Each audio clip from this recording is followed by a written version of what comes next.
Hi friends, how are you? First of all Telugu entrepreneurs channel వ్యూయర్స్‌కి welcome friends. ఈరోజు నేను చెప్పదలుచుకున్న టాపిక్ ఒక ఫ్యామిలీ యొక్క స్టాక్ మార్కెట్ స్టోరీ ఫ్రెండ్స్.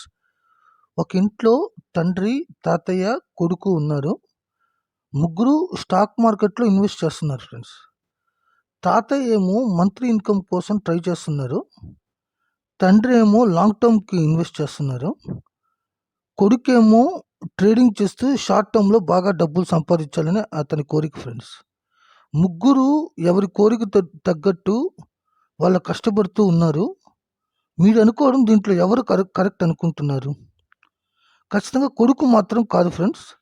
ఎందుకంటే ట్రేడింగ్ చేస్తూ నష్టపోతున్నారని చాలామంది ఎక్స్పర్ట్స్ ఆల్రెడీ చెప్తున్నారు.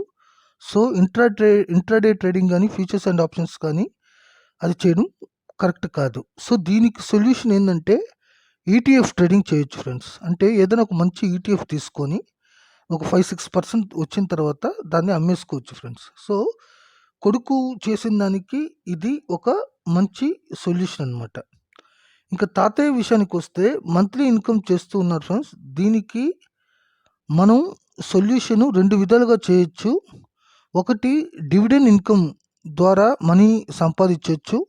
అంటే ఒక మంచి డివిడెండ్ ఈల్డ్ చూసుకొని ఫర్ ఎగ్జాంపుల్ కోల్ ఇండియా కానీ లేకపోతే ఆర్ఈసీ కానీ ఎంఎస్టిడి కానీ వీటిలో మంచి అమౌంట్ ఇన్వెస్ట్ చేసుకుంటూ డివిడెండ్ ఇన్కమ్ ద్వారా మనకి రెగ్యులర్ ఇన్కమ్ వచ్చే అవకాశం ఉంది ఫ్రెండ్స్. లేకపోతే ఒక లంసమ్ అమౌంట్ తీసుకొని ఎస్డబ్ల్యూపి చేసుకుంటూ మంత్లీ ఇన్కమ్ తీసుకోవచ్చు ఫ్రెండ్స్. సో రిమైనింగ్ అమౌంట్ మనకి కాంపౌండ్ అవుతూ ఉంటుంది. సో ఇంకా తండ్రి విషయానికి వస్తే తండ్రి ఎప్పుడు లాంగ్ టర్మ్కే ఆలోచిస్తున్నారు. సో లాంగ్ టర్మ్కి మంచి స్టాక్స్ ఇన్వెస్ట్ చేయడం వల్ల మనకి ఎప్పుడు యూస్ఫుల్ ఫ్రెండ్స్.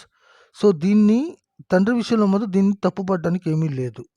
కానీ వీళ్ళు ముగ్గురు మాత్రం గ్రీడ్ ఎక్కువయ్యి వాళ్ళు అర్థం కాని బిజినెస్లో ఇన్వెస్ట్ చేస్తే మాత్రం ముగ్గురు రోడ్డు మీదకి వస్తారు ఫ్రెండ్స్.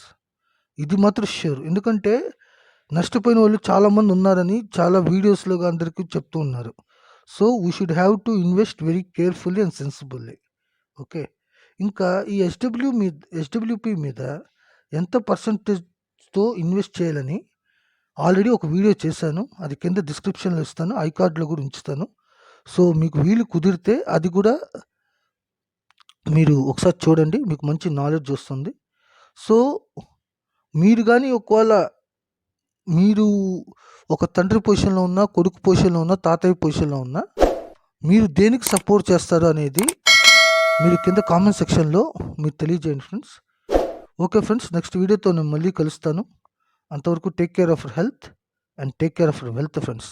Thank you.